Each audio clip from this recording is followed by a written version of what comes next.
I wonder, Dr. Abdullah, Chief Executive of Afghanistan, what you think needs to be done as a government official, because ISIS may be on the retreat in Syria and Iraq, but they are in resurgence in your own country, Afghanistan. We hear talk about an Afghanistan branch of ISIS known as ISIS-K. The US has warned that it is a serious threat that needs to be focused on. What do you know about this group, who the members are, and what kind of strategy you need to defeat them? When things were happening in Syria, in Iraq and Syria, we were concerned, we were worried, because in Afghanistan and parts of the country which security was not good, this would serve like the best environment for these groups. And it began with one single tribe, which mainly it's in the other side of our borders with Pakistan. They started in our region with that one single group. And then some groups amongst the Taliban, which were not happy with their leadership, they joined. And at the beginning, it seemed that they would make big strides. But due to their brutal tactics that they used, for example, the first picture which came out, while the tribes the tribes which suffered afterwards, they had thought that they are helping people with their families, because they had come with their families and saying that we're just accommodate us here.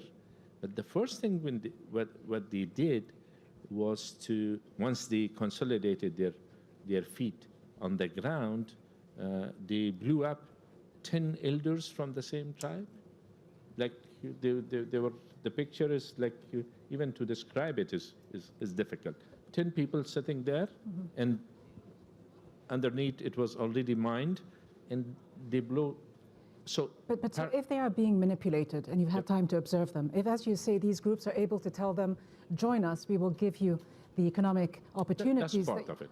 Yeah. What then should you be doing in terms of concrete steps, strategies to counter this and to create the kind of environment that would keep them on your side, on the right side? The sort of all-out approach.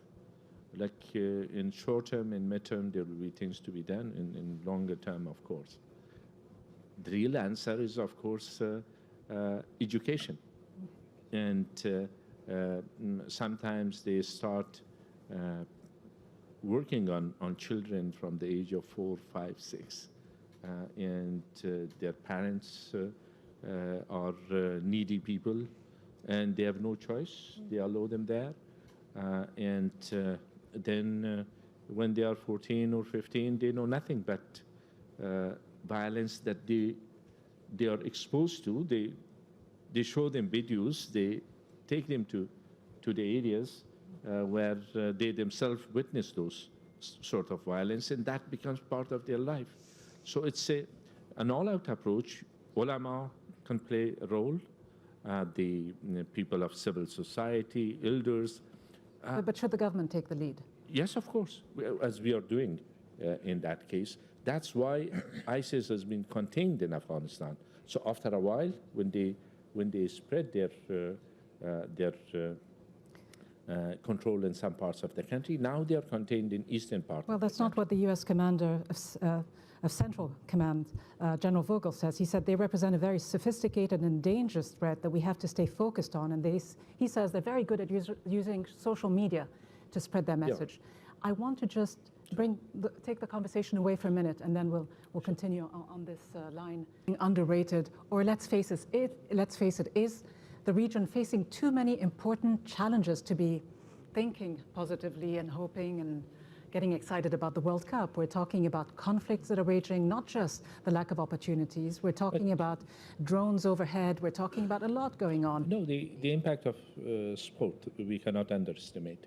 In the middle of the conflict, when we have these football tournaments in Kabul, these are the biggest events, and in the evenings, boys and girls join in, and most watched TV programs, let alone World Cup, which you may reserve some tickets for us. Absolutely, sir. Yeah.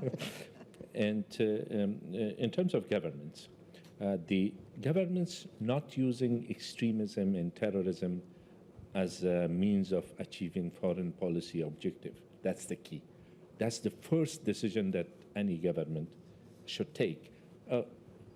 He's hitting my rival, why not? Let him be developing, and then tomorrow they will turn, these forces will turn against all governments. They have their own ideology. In our case, what led to the containment of the ISIS to the extent that it is, I'm not saying that it's not a threat. The population turned against them. At the beginning, they seemed to be innocent families joining in. Later on, when they saw the brutal activities of them, then they turned against them. So that has led to the containment to the extent that it is. And some actions, for example, what Prime Minister Ardern of New Zealand did in reaction to the attacks on the mosques, that speaks volumes. That's a message which I think millions of people got a message of humanity, common values, in respect, in dignity. That's perhaps more than a war launching against a basis of ISIS. So we should think about it in much broader sense, because unfortunately these phenomena will persist. And a few years ago, I was in Saudi Arabia, and I was told that in a relatively better-off family, a son has killed his parents because the parents were against ISIS, and the son took gun or put an end to their lives of their parents. And that was in Medina Munawwara. And unbelievable. But this is something that should alarm us, and we should deal with it with a sense of urgency, but long-term vision. Thank you.